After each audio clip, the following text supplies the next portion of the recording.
I recently replayed the DVD version of Nancy Drew Curse of Blackmoor Manor. It was kind of a failure. I didn't like it. It was very slow and boring. The internet thinks they were going to make a DVD version of the Haunted Carousel. Only the Blackmoor Manor DVD was so terrible they canceled those plans. Thinking about it, the Haunted Carousel probably would have been a better choice for a DVD game. A big reason why the Blackmoor Manor DVD was bad was because it takes forever to get from place to place. Moving around is so slow. Now, moving around in the Haunted Carousel is much easier because the game has a map. You can jump directly from one area to another, and it really helps that all the areas are fairly small one-room locations that don't require a lot of navigation. So like, for example, if I'm trying to get from Joy to Elliot, I have to take about 5 steps, but in Blackmoor Manor, if I want to get from Jane to any of the other characters, it's more like 40 steps. And when there's a 3-second gap in between every single step, you feel that distance. So just for fun, let's imagine, hey, how would the puzzles work in Haunted Carousel DVD? Remember, the formatting is weird. The DVD only has buttons for enter, up, down, left, and right, and that would ruin a lot of puzzles. It might be good news for the brass ring challenge, because you don't have to worry about aiming the cursor at the right spot, because there is no cursor. The brass ring challenge would have to be changed to pressing enter at the correct time. That would be easy enough, but on second thought, it might be too complicated for the DVD to handle. The Blackmoor Manor DVD cut out a similar puzzle where you have to throw a cricket ball at the right time, so it's possible the brass ring puzzle would also be too difficult. They'd have to eliminate it entirely. And then what would happen is Nancy starts the carousel and she automatically gets the brass ring for free. There are 2 other puzzles which depend on timing. You have to back away to avoid being hit by the falling fish, and you have to back away to avoid being skewered by the carousel pulls. So if timing puzzles can't work on the DVD, those would both have to go. They might be able to keep the soldering challenge as it is. There are 10 places on the screen that you can solder. They're kind of lined up. You could move things around on the screen to make it easier to go up, down, left, right from spot to spot. Or they could make it more of a math challenge, where your goal is to figure out the 3 spots where the 3 resistors go. That would be easier on players. You have to select 1 out of 3 spots 3 times in a row. That's easier than select the correct 4 out of the 10 spots. The wire connection puzzle should be possible. You select one of the 3 wires on the left, then select one of the 3 spots to put it in. It'd be a lot slower on the DVD, but it would be possible. It would help if the puzzle reset itself back to the starting position every time you made an incorrect guess.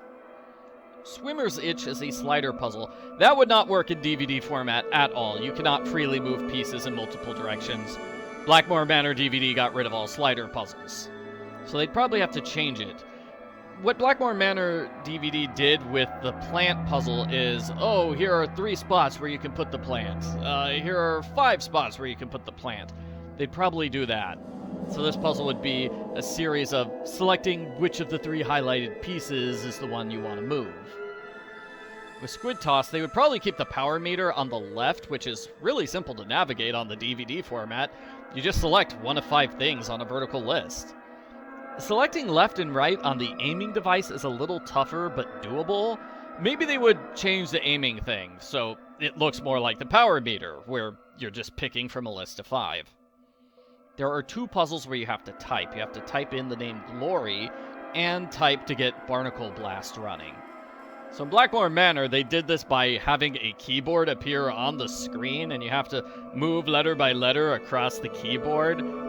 It wasn't pretty, but it worked. They would probably just reuse that keyboard screen. You do have to find a keyboard in the park in the normal game, so it wouldn't be out of place. Barnacle Blast would be impossible on the DVD. They would have to completely change it. They could have select all the red barnacles, then select all the blue barnacles, then select all the green barnacles. That wouldn't exactly be fun, but it would be easy to program. I have no idea if they would have to redo the vending machine or not. They might have to simplify it, by automatically giving you prizes. So like, for example, you use the clam token on the vending machine, you automatically get the shark prize. You don't have the in-between step where you select which prize you want. It's also possible they would redo the prize machine, depending on how the minigames work. Like, if it's 100% impossible to have Barnacle Blast on DVD, but the other two games are fine, then change the prize machine so it only gives out 2 prizes, 1 for each game. It'd definitely be easier to change the vending machine than it would be to program Barnacle Blast. Twice, Nancy has to enter a combination on a combination lock. I think that should be possible to do on a DVD, because each number has to be entered separately anyway. Operating the lathe would be a nightmare, because it's got 3 things that get moved left and right. They'd probably have to separate these parts. Like, first, you move the needle left and right to the desired place, select OK. Then you select which of the 3 needle lengths you want, select OK. Then select on to spin the lathe, or off to try again. Maybe it would be easier to have the game go through each inch of the dowel one by one. At each step you're told, okay, we're at number 1. What needle do you want? 0, 1, 2, or 3? Then, whoa, we're at number 2. Which needle do you want? 0, 1, 2, or 3? So on and so forth. Playing the harmonica for Miles would be easy, because all you're doing is selecting a series of holes. Like, all the puzzles that involve selecting a series of things in the Blackmoor DVD were kept intact. Entering the word Spotsy on a combination lock would be easy too, since there's an up and down arrow on each dial. They could simplify it so each dial only has 2 letters instead of 10. That's what they did with the Lulu word puzzle in Blackmoor Manor. Stopping the culprit at the end should be easy too, because the first part of the puzzle is select the correct dialogue option. The second part is select the ring that's already on screen. There are no special controls needed for that puzzle. Haunted Carousel does have a different inventory system than Curse of Blackmoor Manor. Blackmoor Manor puts the inventory on a separate screen. I'm guessing the Haunted Carousel DVD would have to do the same thing, if only because it's easier to copy-paste the code from the first DVD game than it is to make a whole new inventory system for the second one. Blackmoor Manor DVD split up the game into 11 chapters. The start of Haunted Carousel is kinda split up already. You have to meet Harlan, then you meet Joy. You can't interact with the park areas because the key cards are turned off.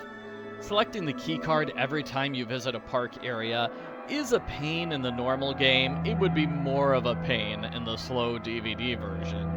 Maybe they could just get rid of the key cards entirely. Replace them with Nancy saying, "I shouldn't go there right now."